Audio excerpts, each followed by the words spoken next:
अस्सलाम वालेकुम, welcome to study hacks official channel. Dear students, आज हम चैप्टर नंबर 15 का अपना नेक्स्ट टॉपिक स्टार्ट करेंगे जो कि एक्सक्रीशन इन एनिमल्स है। पिछले लेक्चर में मैंने आपको एक्सक्रीशन इन प्लांट्स वाला टॉपिक पढ़ाया था, तो अगर आपने वो वीडियो नहीं देखी तो मैं आई बटन में लिंक देती हूँ, तो आप इस पर जाकर देख सकते हैं। बहुत डिटेल के साथ मैंने आपको पूरा टॉपिक समझाया है। तो चलिए अब एक्सक्रीशन इन एनिमल्स वाला टॉपिक स्टार्ट करते हैं। तो ये टॉपिक स्टार्ट करने से पहले मैं आपको बता दूं कि एक्सक्रीशन होता क्या है। लिविंग ऑर्गेनिजम्स की बॉडी के अंदर से नाइट्रोजनस वेस्ट और दूसरे वेस्ट प्रोडक्ट्स को रिमूव करना एक्सक्रीशन कहलाता है। इसी तरह जब हम फूड खाते हैं तो जिन सब्सटेंसेस की हमारी बॉडी को ज़रूरत होती है उनकी ब्रेकडाउन हो जाती है, और जिनकी ज़रूरत नहीं होती उनकी ब्रेकडाउन नहीं होती और वो बॉडी से एक्सक्रीट हो जाते हैं, रिमूव हो जाते हैं, और इस प्रोसेस को एक्सक्रीशन कहते हैं। तो अब हम एक्सक्रीशन इन एनिमल्स को डिस्कस कर लेते हैं। एक्चुअली हमने ये बात डिस्कस करनी है इसमें कि एनिमल्स की बॉडी के अंदर कौन कौन से जो है वो वेस्ट प्रोडक्ट्स होते हैं और वो किस तरह से बॉडी से रिमूव होते हैं। तो चले अब हम एक्सक्रीशन इन एनिमल्स के बारे में डिस्कस करते हैं। तो एनिमल्स में नंबर 1 जो एक्सक्रीटरी प्रोडक्ट है वो वाटर है। तो हाइपोटोनिक इन्वायरमेंट में एनिमल्स की बॉडी से वाटर रिमूव होता है, क्योंकि आप जानते हैं कि हाइपोटोनिक इन्वायरमेंट में वाटर ज़्यादा होता है, तो इसलिए एनिमल्स की बॉडी से वाटर हाइपोटोनिक इन्वायरमेंट में रिमूव हो जाता है, और ये वाटर जो है ये एनिमल्स का एक्सक्रीटरी प्रोडक्ट है। तो नंबर 2 पे है सॉल्ट्स। तो जब हाइपरटोनिक कंडीशन होती है तो हाइपरटोनिक कंडीशन में एनिमल्स की बॉडी से सॉल्ट्स रिमूव हो जाते हैं। तो वाटर और सॉल्ट्स दोनों जो हैं ये एनिमल्स के एक्सक्रीटरी प्रोडक्ट हैं। नेक्स्ट है नाइट्रोजनस वेस्ट। नाइट्रोजनस वेस्ट में यूरिक एसिड आ जाता है, यूरिया और अमोनिया वगैरह।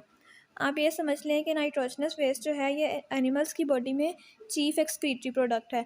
जब अमाइनो एसिड्स में कैटाबॉलिज्म होती है, यानी अमाइनो एसिड्स के जो कम्प्लेक्स सब्सटेंसेस हैं वो सिंपलर सब्सटेंसेस में कन्वर्ट होते हैं, तो अमाइनो एसिड्स में से जो है वो अमाइनो ग्रुप रिलीज़ हो जाता है और इसको हम डीअमाइनेशन कहते हैं। जब अमाइनो एसिड्स का कोई भी जो ग्रुप है वो रिलीज़ हो जाए तो इसको हम डीअमाइनेशन कहते हैं। टिपिकली ह्यूमंस की बॉडी में डीअमाइनेशन तब होती है जब इनकी बॉडी में जो है वो ज़्यादा अमाउंट में प्रोटीन कंज्यूम हो जाए, तो फिर डीअमाइनेशन होती है और अमाइनो एसिड का अमाइनो ग्रुप उतर जाता है और उसको जो है वो अमोनिया में कन्वर्ट कर दिया जाता है, और फिर अमोनिया जो है वो हमारी बॉडी से एक्सक्रीट हो जाता है।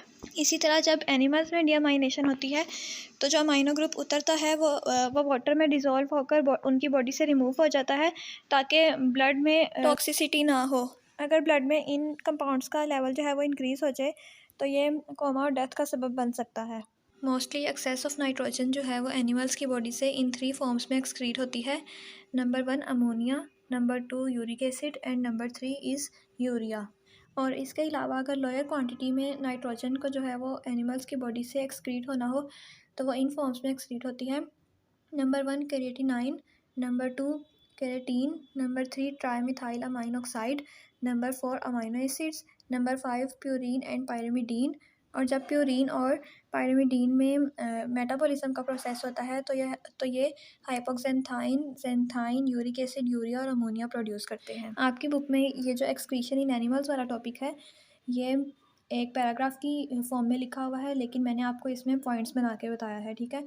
तो आपने इसी तरह से पॉइंट्स बनाकर याद करना है, आपको याद करने में भी आसानी होगी और आपने पेपर में भी इसी तरह लिखना है, तो आपको मार्क्स भी ज़्यादा मिलेंगे और एग्जामिनर को चेक करने में भी आसानी होगी। कोशिश किया करेंगे हर टॉपिक में से पॉइंट्स बना लिया करें और उसको पॉइंट्स बनाकर ही याद किया करें और पॉइंट्स बनाकर ही लिखा करें। इस तरह लिखा हुआ भी प्यारा लगता है और आपको भी आसानी होती है। This is all about excretion in animals. I hope आपको आज के लेक्चर की समझ आ गई होगी। फिर भी अगर कोई क्वेश्चन या कन्फ्यूजन हो तो आप कमेंट बॉक्स में मुझसे पूछ सकते हैं। तो नेक्स्ट लेक्चर में मैं आपको नेचर ऑफ एक्सक्रीटरी प्रोडक्ट्स वाला टॉपिक समझाऊंगी। Don't forget to subscribe my channel, like my videos and make sure to share with others.